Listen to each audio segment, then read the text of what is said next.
Hello everyone. तो अपन आज की वीडियो में अपन स्टार्टअप फाइनेंस की थ्योरी पढ़ेंगे। ठीक है, चैप्टर बहुत आसान है, अगर आप ध्यान से समझोगे तो भैया आसान लगेगा। ठीक है, तो इस चैप्टर में भैया अपन को पढ़ना है स्टार्टअप फाइनेंस के बारे में। ठीक है, तो आज हम स्टार्ट करने जा रहे हैं स्टार्टअप फाइनेंस। ठीक है, हमें इसमें ये नहीं जानना है कि स्टार्टअप कैसे चलाते हैं। ठीक है, वो तो डिपेंड करता है भैया, स्टार्टअप कैसे चलाते हैं ये तो डिपेंड करता है पर्सन टू पर्सन। ठीक है, हमारे चैप्टर का नाम है स्टार्टअप फाइनेंस। ठीक है, कोई स्टार्टअप स्टार्ट करता है तो उसके लिए भैया फंडिंग कैसे करते हैं।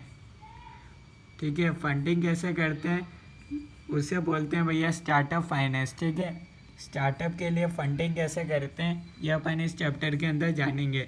तो हमें समझना पड़ेगा कि स्टार्टअप क्या होता है। ठीक है, सबसे पहले, और उससे रिलेटेड फंडिंग कैसे होती है, ये इस चैप्टर का मेन ऑब्जेक्टिव रहेगा। ठीक है, देखो इधर अपन आ जाते हैं सबसे पहले स्टार्टअप इंडिया स्कीम पर। ठीक है, पेज नंबर आप आ सकते हैं 19 पर। ठीक है, पेज नंबर आप 19 निकाल सकते हैं। सबसे पहले अपन वहीं से ही शुरू करेंगे। ठीक है,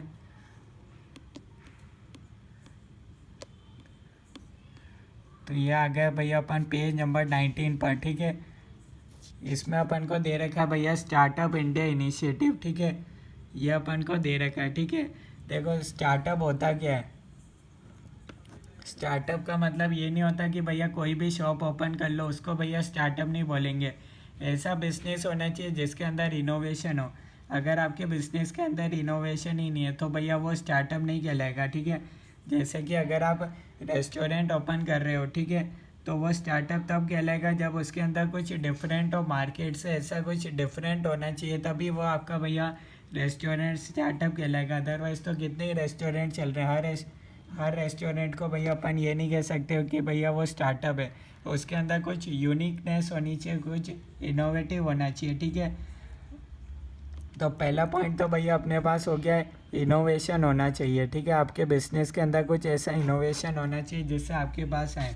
अगर वो चीज़ भैया कॉमन है तो भैया वो तो स्टार्टअप कहलाएगा ही नहीं। दूसरा पॉइंट ये है भैया, वो अप टू एक पर्टिकुलर टाइम पीरियड से कम होना चाहिए। जैसे कि 10 ईयर से कम हुए हुए स्टार्ट होना चाहिए। ऐसा नहीं कि भैया आपका ये बिजनेस कितने ही सालों से चल रहा है, आप बोल रहे हो भैया स्टार्टअप के लिए भैया अभी वो एक टाइम पीरियड होता है भैया 10 ईयर। ठीक है, उससे कम पीरियड में भैया स्टार्ट हुए हुए होना चाहिए। ठीक है, यहाँ लिख रखा है भैया स्टार्टअप की स्कीम के लिए बता रखा है up to 10 years from the date of its incorporation. ठीक है, ये बेसिकली 10 ईयर्स वाला गवर्नमेंट स्कीम के लिए। ठीक है, मेन जो फैक्टर जो बोलते हैं स्टार्टअप उसके लिए भैया पॉइंट है इनोवेशन। ठीक है, तो ये आपको भैया एमसीक्यू के लिए ध्यान में रखना चाहिए 10 ईयर्स वाला पॉइंट। ठीक है, और तीसरा पॉइंट जो स्टार्टअप के लिए अपन कहते हैं वो भैया है कि भैया प्राइवेट लिमिटेड होना चाहिए या फिर पार्टनरशिप फर्म होना चाहिए। ठीक है, पब्लिक तो ऑब्वियसली हो नहीं सकता,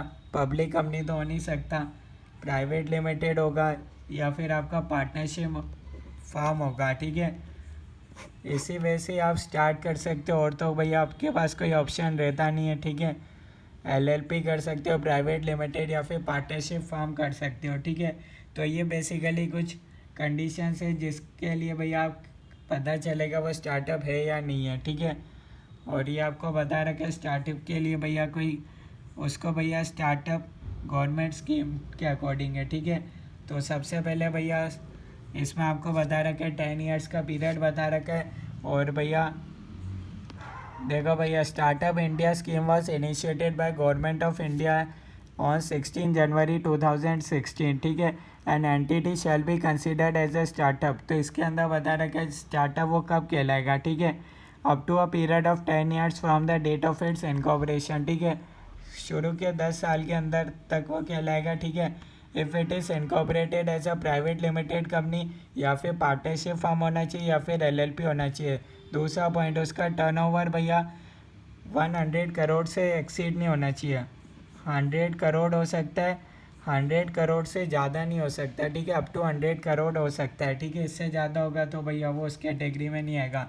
तीसरा भैया आपके प्रोडक्ट या सर्विस के अंदर कुछ इनोवेशन होना चाहिए। अगर कोई इनोवेशन ही नहीं है, जैसे एग्जांपल बताया था रेस्टोरेंट का, तो भैया वो स्टार्टअप कब कहलाएगा। ठीक है, और एक पॉइंट और डिसाइड करता है भैया आपका स्टार्टअप भैया किसी एग्जिस्टिंग कंपनी में से भैया स्प्लिटअप या फिर रिकन्स्ट्रक्शन नहीं होना चाहिए, ठीक है। मान लो कोई एग्जिस्टिंग फर्म है, उसी के अंदर से भैया कोई आपने एक एंटिटी को अलग बना दिया, रिकन्स्ट्रक्ट कर दिया या फिर कोई डिवीज़न बांट दिया, तो आप उसको नहीं बोल सकते कि भैया ये स्टार्टअप है, ठीक है। तो ये स्टार्टअप नहीं कहलाएगा अगर आपने स्प्लिटअप करा या फिर रिकन्स्ट्रक्शन करा तो, ठीक है। तो आ जाते हैं भैया अपन स्टार्टिंग में, एकदम स्टार्टिंग पे आ जाते हैं इस चैप्टर की, ठीक है। तो ये आपको पता चल गया होगा भैया स्टार्टअप फाइनेंस यानी कि भैया अपन पढ़ने जा रहे हैं फंडिंग फॉर स्टार्टअप कैसे होता है, ठीक है। तो सबसे पहले कोई स्टार्टअप करता है तो फंडिंग कहाँ से लाता है, ठीक है। अब अपन ये जानेंगे। तो देखो सबसे पहले कोई स्टार्टअप करता है तो वो बेसिकली वो क्या करता है भैया, या आपको इनोवेटिव वेज बता रखे हैं टू फाइनेंस स्टार्टअप। अगर कोई जना स्टार्टअप करने के बारे में सोच रहा है तो वो पैसा कहाँ से लाएगा। सबसे पहले तो भैया वो सेविंग्स देखेगा, उसकी जेब के अंदर कितना पैसा है, ठीक है। या फिर वो क्या करेगा भैया, अपना बैंक का क्रेडिट कार्ड देखेगा साहब, उसके पास क्रेडिट लिमिट कितनी है अगर। और उसके पास एक और ऑप्शन क्या होता है भैया, फैमिली एंड फ्रेंड्स का भी ऑप्शन होता है कि वो उनसे पैसे कुछ उधार ले ले, ठीक है। और एक है भैया पीयर टू पीयर लेंडिंग, ठीक है। पीयर टू पीयर लेंडिंग क्या होता है भैया, सेम कैटेगरी के लोगों से भैया पैसे लेना। जैसे कि भैया किट्टी पार्टी के अंदर अक्सर होता है भैया, लोग क्या करते हैं भैया, अमाउंट पूल करते हैं और जिस पर्सन को यूज़ होता है तो भैया उसको दे देते हैं, मतलब सेम क्लास ऑफ पीपल से लेना पैसा, ठीक है। एक है भैया क्राउड फंडिंग, इसमें आप क्या करते हो भैया, पब्लिक से पैसा लेते हो भैया, पब्लिक को अपनी स्कीम समझाते हो और भैया उनसे पैसा लेते हो, ठीक है। हाँ भैया यहाँ शेयर्स इशू करके वो वाली बात अपन नहीं कर रहे, ठीक है। पब्लिक से पैसा ले रहे हो, आप अपना स्टार्टअप का आइडिया बता रहे हो लोगों को और उससे अपना जनरेट कर रहे हो भैया, पैसा इकट्ठा कर रहे हो। और एक ऑप्शन है भैया माइक्रो लोन्स, लोगों से भैया कोई छोटे छोटे अमाउंट का आप लोन ले लो, ठीक है, और उसको बाद में आप रिपे कर देना, ठीक है। यहाँ तक कोई डाउट है तो बता सकते हो, अभी तक कोई चीज़ समझ में नहीं आई हो बता सकते हो, ठीक है। एक बार देख लो भैया, यहाँ तक कोई चीज़ समझ में नहीं आई हो तो बता सकते हो। तो एक बार देख सकते हो भैया यहाँ तक। नेक्स्ट पे अपने पास माइक्रो लोन्स के बाद अपने पास ऑप्शन है भैया वेंडर फाइनेंसिंग। वेंडर फाइनेंसिंग क्या होता है भैया, जिससे भी आप माल खरीद रहे हो उसको ही बोल दो साहब मेरे को क्रेडिट पर दे दो, 1 महीने बाद या 2 महीने बाद मैं आपको पैसा चुका दूंगा, तो इसको बोलते हो भैया वेंडर फाइनेंसिंग, ठीक है। हाँ हाँ, अगर भैया आप नए हो बिजनेस के अंदर और सप्लायर पुराना है तो ऑब्वियसली वो तो आपको देने से रहा माल क्रेडिट पर हो सकता है भैया सप्लायर भी नया हो और आप भी नया हो, तो हो सकता है ये तो तभी बैठेगा भैया वेंडर फाइनेंसिंग। अदरवाइज़ तो भैया जो एग्जिस्टिंग मार्केट में वो आपको क्यों देंगे, आप तो एकदम नए हो बिजनेस के अंदर, वो तो आपको देंगे नहीं। नेक्स्ट ऑप्शन है आपके पास परचेस ऑर्डर फाइनेंसिंग, ठीक है। परचेस ऑर्डर फाइनेंसिंग के अंदर क्या होता है भैया, परचेस ऑर्डर फाइनेंसिंग के अंदर आप क्या करते हो भैया, आप जो आप गुड्स ला रहे हो तो आप क्या करोगे, उसका परचेस ऑर्डर का बिल दिखा दोगे और सामने वाले पर्सन को आप बता सकते हो कि भैया हाँ वो आपको पैसा दे दे। अदरवाइज़ तो उसको भरोसा होगा नहीं, क्योंकि आप बिजनेस के अंदर नए हो, वो आपको क्यों देगा पैसे, वो आपको पैसे देगा ही नहीं, क्योंकि भैया आप बिजनेस के अंदर नए हो तो हाँ भैया उसको भरोसा हो जाए, तो आप ये परचेस ऑर्डर का बिल दिखा सकते हो ताकि वो उसको भरोसा हो जाए, ठीक है। 9th पॉइंट है भैया फैक्टर अकाउंटिंग रिसीवेबल्स। ये आपने सी इंटर में एक वर्ड पढ़ा होगा फैक्टर, ठीक है। क्या होता है भैया फैक्टर अकाउंटिंग रिसीवेबल्स होता है भैया एडवांस अगेंस्ट रिसीवेबल्स। आप एक फैक्टर के पास जाते हो और आप उसको अपने रिसीवेबल्स की बुकलेट बताते हो, साहब इतने लोगों से हमारा पैसा लेना बाकी है, तो भैया आप और इन लोगों से पैसा लेना सब 45 दिन के बाद मिलेगा इन सब से पैसा मान लो। तो साहब आप फैक्टर के पास जाते हो और उसको कहते हो साहब मेरे को अभी पैसे की ज़रूरत है, आप मेरे को अभी दे दो, हाँ 1% आप उसका काट लेना जितना पैसा मेरे को मिले, पर मेरे को आज की तारीख में ही पैसा दे दो, इमीडिएटली आप मेरे को पैसा दे दो ताकि उस फंड्स का मैं अभी इमीडिएट यूज़ कर सकूँ। अब एक बात आपने ध्यान से देखे होगी, अपन ने इतने सारे पॉइंट्स पढ़े, अगर ये सारे के सारे पॉइंट से आपके स्टार्टअप में बिजनेस में बैठ भी जाए तो भी आप ज़्यादा पैसा नहीं जोड़ सकते, आमतौर पर एक छोटी सी अमाउंट ही जोड़ सकते हो, तो उससे तो भैया कुछ होने वाला है नहीं। तो इसके लिए एक नया टॉपिक लॉन्च होता है भैया, पिच प्रेजेंटेशन। अब इतने छोटी सी रकम से तो आपके पास कुछ होगा नहीं, कितना दे देंगे भैया? ये क्रेडिट कार्ड से आप कितना ले लोगे? Receivables, peer to peer lending, बहुत छोटा सा अमाउंट ही मिलेगा अगर मिल भी गया तो। वैसे तो मिलेगा नहीं, अगर मिल भी गया फैमिली फ्रेंड से तो एक बहुत छोटा सा अमाउंट ही होगा, उससे क्या होगा आपका? आपको बिजनेस करना है तो अच्छा अमाउंट की ज़रूरत है, तो उसके लिए आप क्या करोगे? पिच प्रेजेंटेशन, इसके लिए अपना नाम आता है, ठीक है। पिच प्रेजेंटेशन में क्या करोगे? आप अपने स्टार्टअप का आइडिया समझाओगे, किसको? वेंचर कैपिटलिस्ट को अपना आइडिया समझाओगे, इसको प्रेजेंट करोगे। ऑब्वियसली जैसे शार्क टैंक में आपने देखा है, शार्क टैंक इंडिया ऑलरेडी आप में से कई जने देख चुके होंगे। उसमें क्या होता है भैया, लोग आते हैं 10 से 20 मिनट की अपनी प्रेजेंटेशन देते हैं, आमतौर पर इससे ज़्यादा होती ही नहीं है, क्योंकि भैया सामने वाले के पास इतना टाइम होगा नहीं कि भैया वो आपकी कहानी सुना आपके बिजनेस की, ठीक है। तो आमतौर पर इसको आप बोल सकते हो भैया मैक्सिमम 20 मिनट का प्रेजेंटेशन देना पड़ेगा। वेंचर कैपिटलिस्ट के पास आप जाते हो और आप अपने क्या करते हो, प्रोडक्ट का आइडिया उसको एक्सप्लेन करते हो, प्रेजेंट करते हो कि भाई ये इस सवाल का जवाब देता है कि भैया why they should invest in your startup, आखिर वो क्यों इन्वेस्ट करें, उनको क्या मिलेगा। तो सब आप उसको क्या करते हो, शॉर्ट एंड ब्रीफ प्रेजेंटेशन बताते हो। हाँ भैया, यूँ नहीं कि भैया प्रेजेंटेशन कम मिनट की रखनी, तो आप आधे अधूरे फैक्ट्स बताओ। फैक्ट्स आपको सारे बताने हैं, और ये भैया फेस टू फेस भी हो सकता है, ऑनलाइन भी कर सकते हो, ठीक है। ऑब्वियसली कोविड के टाइम्स पर तो ऑनलाइन ही ऑप्शन था, और कोई था नहीं। तो अब इसके अंदर भैया अपने पास सबसे पहले कुछ पॉइंट्स दे रखे हैं भैया, जो आपको भैया ध्यान रखने पड़ेंगे जब भी आप पिच प्रेजेंटेशन करो, ठीक है। जिन्होंने शार्क टैंक देखा उनके लिए तो भैया ये बहुत आसान रहेगा। क्यों? क्योंकि ये सारे पॉइंट्स आप रिलेट कर पाओगे। पहला पॉइंट है साहब इंट्रोडक्शन। इंट्रोडक्शन में आप दोगे भैया आप कौन हो और भैया आप क्या करते हो, ठीक है। एक शॉर्ट सा प्रेजेंटेशन दोगे, इस बारे में ज़्यादा नहीं बोलोगे, बस शॉर्ट इंटरव्यू दे दोगे। टीम में बताओगे साहब, टीम को इंट्रोड्यूस करोगे, कौन क्या करता है, कौन भाई आपकी कंपनी का कितनी इक्विटी किसके पास है, ये बताओगे। तीसरा इस पर आप आ जाते हो कि भैया आपका स्टार्टअप आपने जो करा है भैया आप क्यों कर रहे हो, आपका कौन सी भैया सोसाइटी के अंदर ऐसी कौन सी प्रॉब्लम है। जैसे कि भैया जब पेटीएम आया था तो पेटीएम वालों ने बताया था साहब कई लोगों के पास कैश होता नहीं था जब वो ट्रैवल करते थे, तो साहब मोबाइल में कर देंगे, साहब मोबाइल से कर देंगे, 1 मिनट में ही हो जाएगा, कैश रखने की ज़रूरत ही नहीं है। ओयो होटल, साहब होटल्स में आजकल लोगों को भरोसा नहीं होता है साहब होटल सेफ है या नहीं। अगर वो ओयो नाम की ब्रांड से जाएंगे तो लोगों के पास एक विश्वास रहेगा कि हाँ भैया ये होटल सेफ है।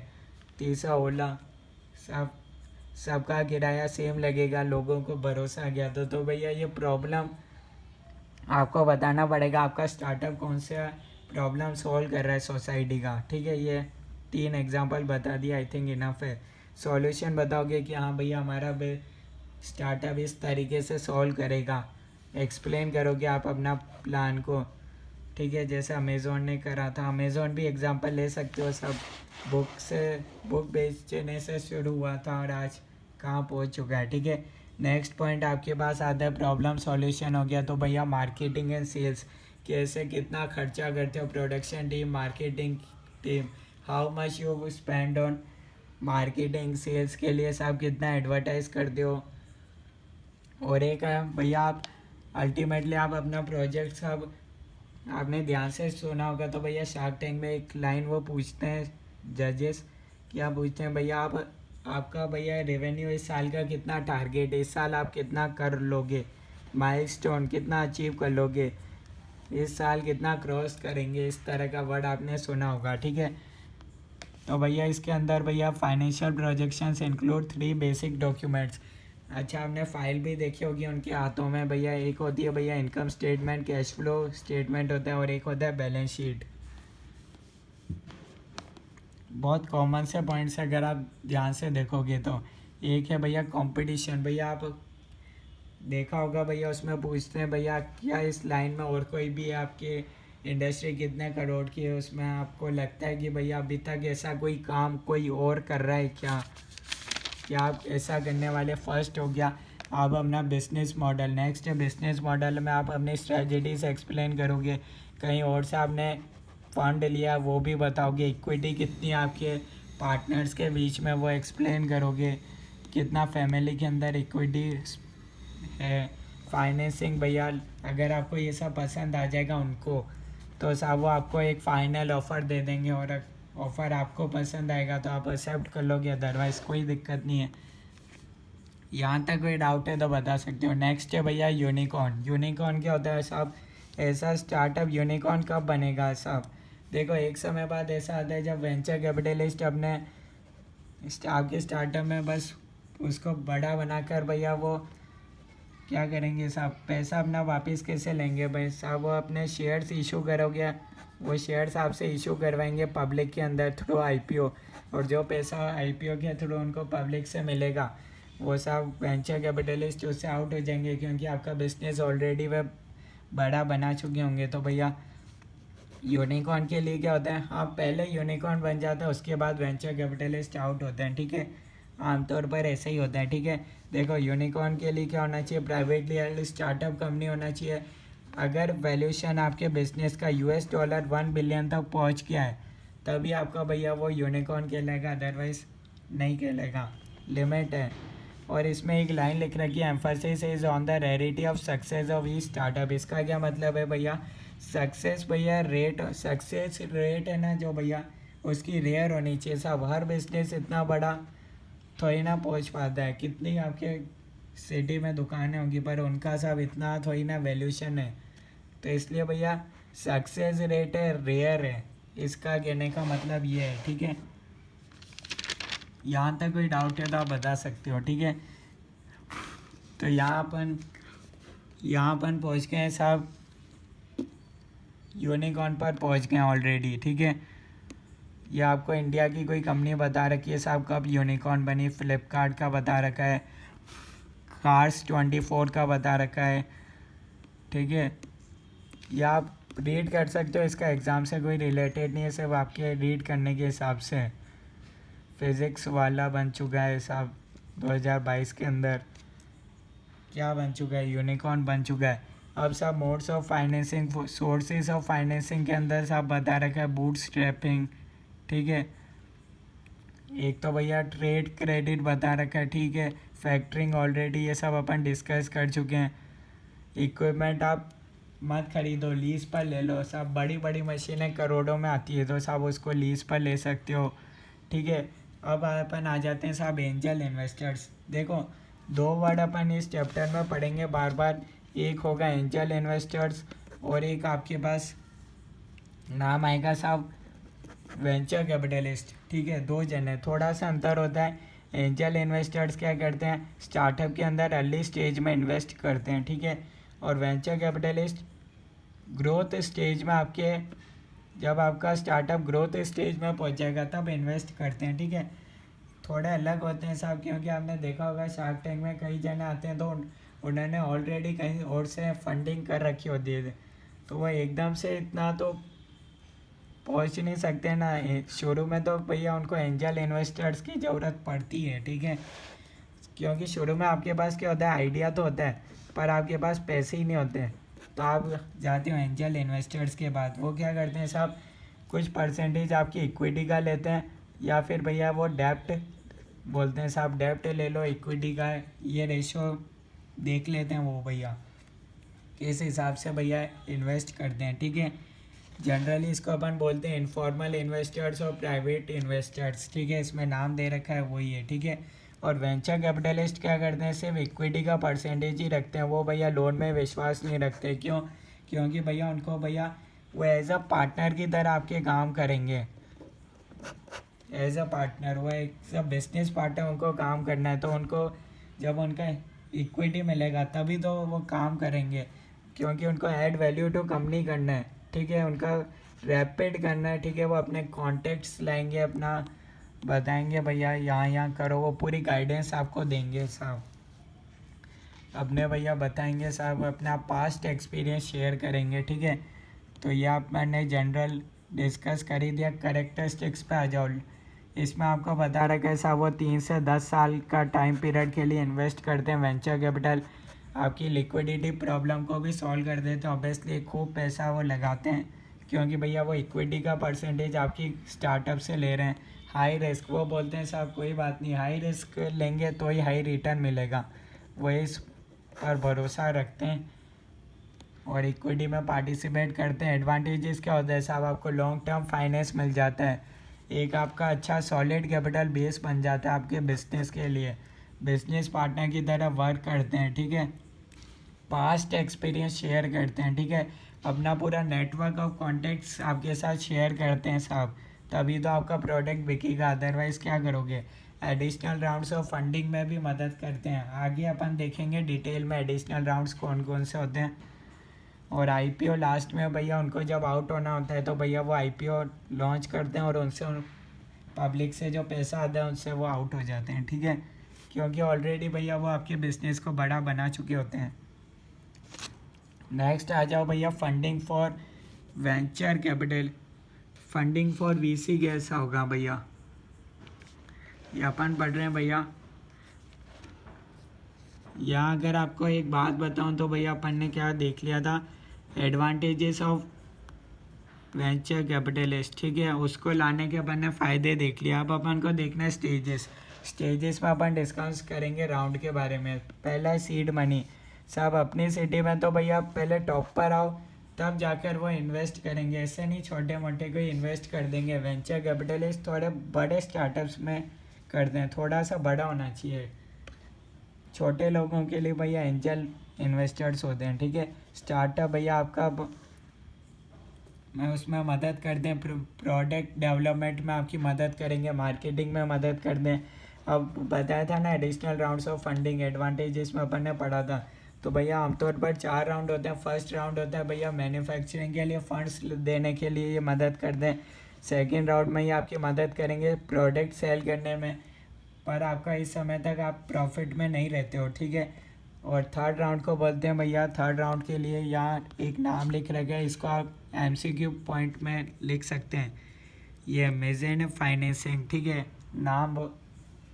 थर्ड राउंड में क्या होता है, जनरली आपका बिजनेस को एक्सपांड करते हैं, थोड़े बड़े लेवल पर ले जाते हैं, ठीक है। फोर्थ राउंड में क्या करेंगे भैया, गोइंग पब्लिक।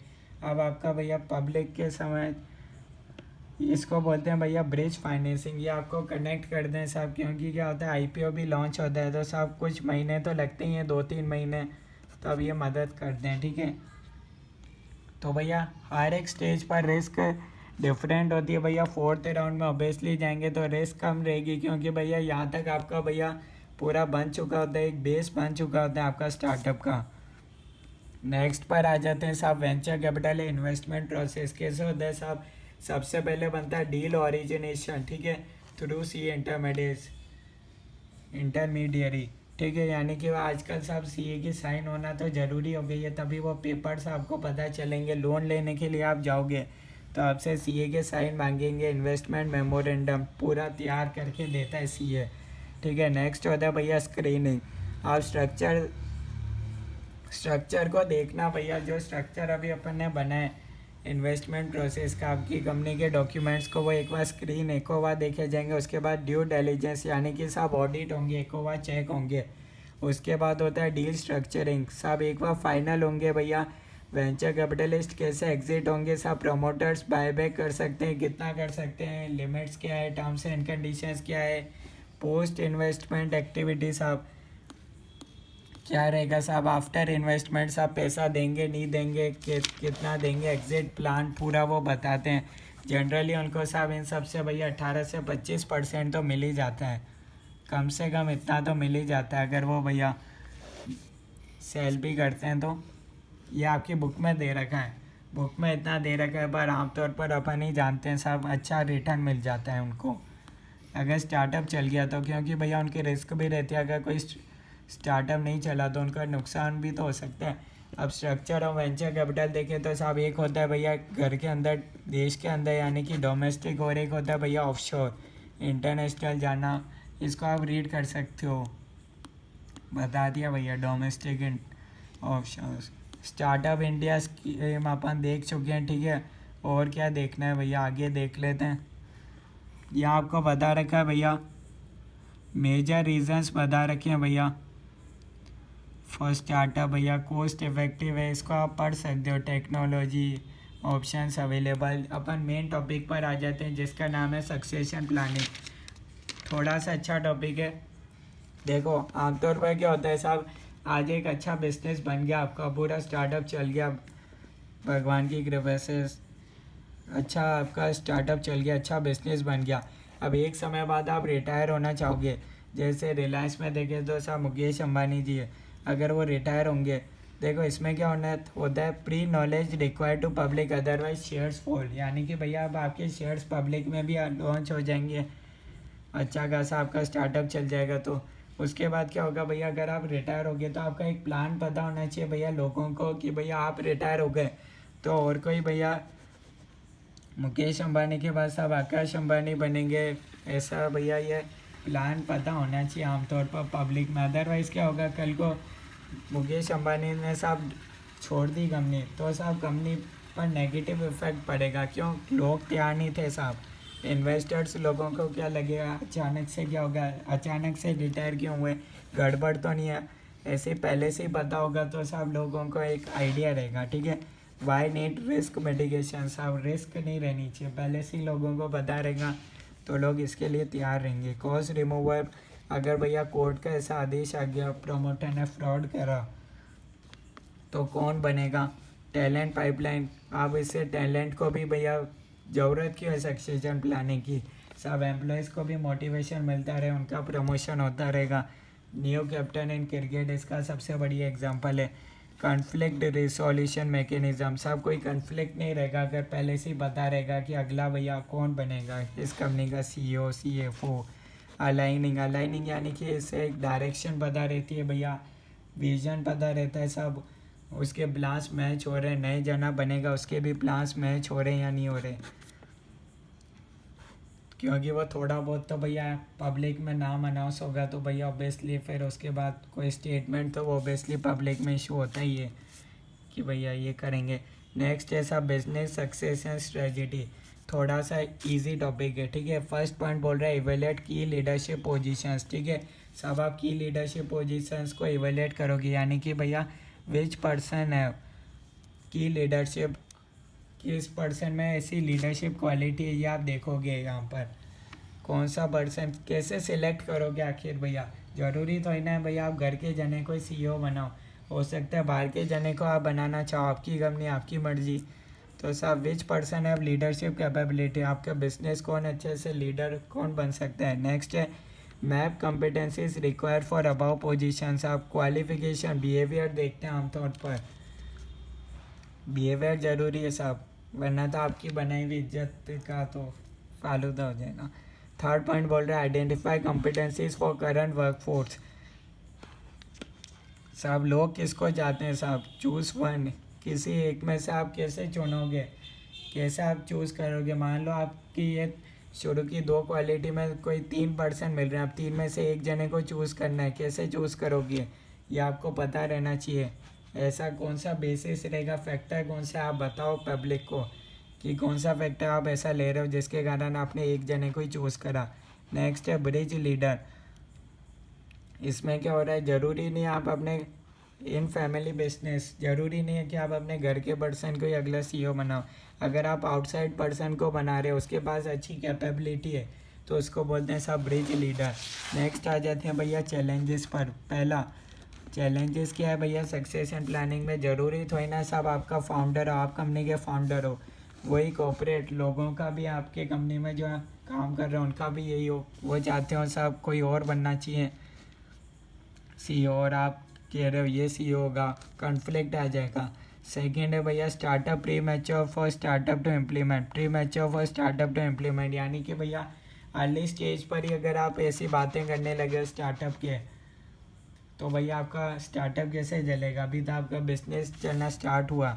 तो आपको ध्यान रखना है भैया ऐसी बातें ज़्यादा जल्दी नहीं जाए, ये सब आपको तब करना चाहिए जब आपका बिजनेस अच्छे से चल जाए। पर यहाँ पर ने एक फैक्टर देखा था फ्रॉड के केस में, कोर्ट का केस अगर ऐसा आ गया तो साहब आपके पास ये पॉइंट आ जाएगा, फिर क्या करोगे। तो लोगों, थर्ड पॉइंट बोल रहे हैं founders are the face of startup. आज कोई भी आप अच्छा कोई स्टार्टअप का एग्जांपल देख लो साहब, क्रिकेट के बारे में सोचते हो तो सबसे पहले इमेज किसकी आती है भैया, कैप्टन की।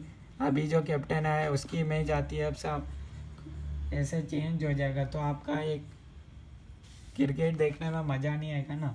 बस ये ऐसे ही बात बोल रहे हैं साहब। स्टार्टअप का जो मेन पर्सन होता है जैसे रिलायंस के मुकेश अंबानी, अब साहब नाम सुनते ही साहब वर्ड आ जाता है मुकेश अंबानी। तो ये भैया अगर वही रिटायर हो जाएंगे तो साहब एक कैसा लगेगा। तो फाउंडर मेन पर्सन होते हैं। कई बार लोगों को भैया स्टार्टअप प्रोडक्ट सर्विस से ज़्यादा भैया कौन कंपनी का सीईओ वो ज़्यादा पसंद आ जाता है। तो ये अपन ने पूरा टॉपिक डिस्कस कर लिया। जो बचा है आप रीड कर सकते हो, आसान है, ठीक है। हर एक चीज़ मैंने एक्सप्लेन कर दी चैलेंजेस तक। तो ये इस चैप्टर का कंक्लूजन है। कोई डाउट है तो आप कमेंट्स के अंदर बता सकते हो कैसा लगा। ये ज़रूरी आप बता सकते हो कमेंट्स के अंदर। Okay, thank you.